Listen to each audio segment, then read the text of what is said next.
Hey, what's going on, YouTube? So we got hashtag Seeking the Truth reporting that Congress has drafted a bill which will subject those who are associated with Antifa and Antifa-related activities to a 15-year sentence at minimum, simply because Antifa is now considered to be a terrorist organization. I think it's good. I mean, these folks, the Antifa crowd, they tend to resort to violence when violence is not necessary, ironically becoming fascist themselves, so it's a good thing. I don't think it's a good thing for them to continue to wreak havoc. I know, actually, it's a crazy thing.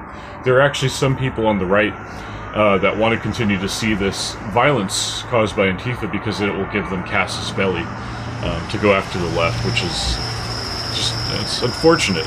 It's unfortunate that we would actually result to that and not want to elect to go with the peace choice and not, resort to violence like cavemen. I mean, hey, I get it. We're wild animals, but still, we got to kind of contain ourselves.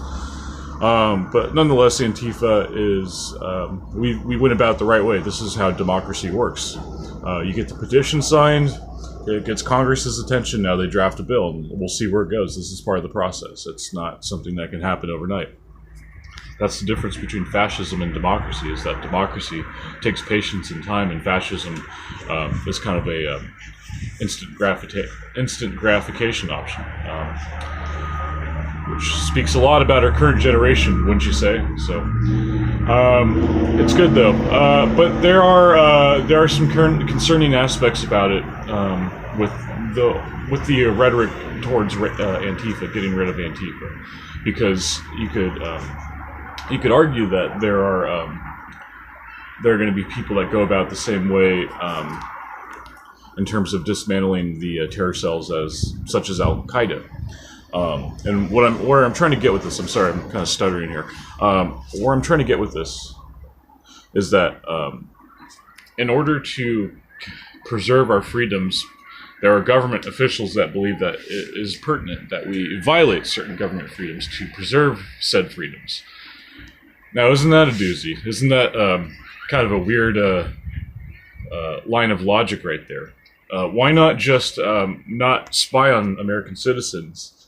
And I hate to say it, let the terrorists come out of the shadows themselves rather than doxing them or unmasking them, I guess is the term that's used, to reveal their identity. Because what if it's actually someone that isn't part of Antifa? What if it's just a wild goose chase and you dox an innocent person, which has actually happened? I think there's been hundreds of examples that have happened before. So that's something to worry about. I mean, that's something to think about, in terms of fighting these so-called terrorist organizations. What freedoms are we willing to sacrifice to ensure our safety from these said groups? Well, the solution is just exercise your Second Amendment. That's really the adult answer, I would say. It's also a very forgotten answer among a lot of people. If these terrorist cells were as dangerous as they claim to be, why hasn't there been any major attacks here in the United States other than there's just been a couple, that's it. And they've been domestic terrorists for that part. And honestly, I'd be very interested to see the link between Stephen Paddock and Antifa, and whether Stephen Paddock was a lone wolf guy. That's a whole other story. Yeah, it's just, the whole thing is, it's good. We're going towards the right direction in terms of recognizing Antifa as a terrorist organization. But just ask yourselves, what if this turns out to be another Al-Qaeda? What if it turns out to be another boogeyman that doesn't necessarily exist, except for in the regions where they come from?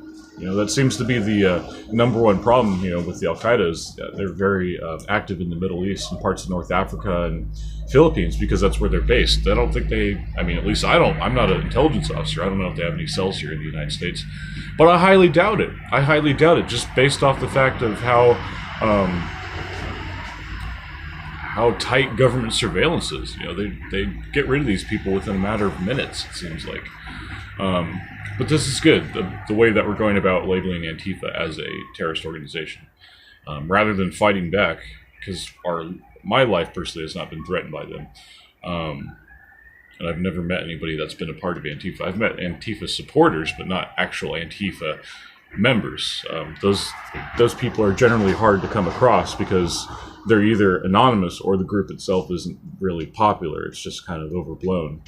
Like some groups, like the alt-right group and Matthew Heimbach and Richard Spencer, those guys, like they're not really that big groups. You know, they're not that big of groups yet. They're used to represent the worst on both sides. So you got Antifa, which is representing the left, and then you got the alt-right group, Richard Spencer, Matthew Heimbach, David Duke, those types representing the right, in the most stereotypical terms. But if you think about it, those types of people are very rare on both sides. I know the right-wingers who watch my show are probably going to say, oh, you know, the left-wingers are generally pretty violent. It's like, for the most part, that's not true. They're actually kind of pussies, to be honest. I hate to say it. They often resort to yelling before they go into fighting. And that's good. You know, hey, like, that's fine. I'm not looking for a fight, to be honest. But they tend to be very passive-aggressive. Yeah, I've noticed that. But then people on the right are the same way. It's everywhere, man. You're going to find assholes in every group, you know. So that's kind of my take on the whole deal. If you guys haven't seen him yet, Seeking the Truth, check him out. # Seeking the Truth. He's got some good commentary. I consider him to be a little partisan, but that's fine. Most of the people who I tend to have the most in common with are partisan Republicans, so, which is ironic. I'm a registered Democrat, and I am kind of liberal, so we'll see where this goes. Honestly, I'm very interested to see where this goes. I hope that Antifa finds a way to be able to protest and act and be active in their communities without being violent. That would be nice, because who knows? Maybe they have a nice message. But so far, they've done a very poor job of demonstrating that.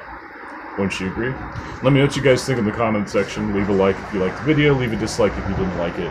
Go ahead and subscribe if you already haven't. I got videos coming out every day. I like to talk about conspiracy theories. I like to talk about baseball. I like to talk about politics. I love cats. I love weather. I mean, there's really not a lot that you're not going to see on this channel. So, and it's a fairly young channel, so stick around. You're probably going to see some more meaningful content in the future. So until then, I'd like to just go ahead and say peace out.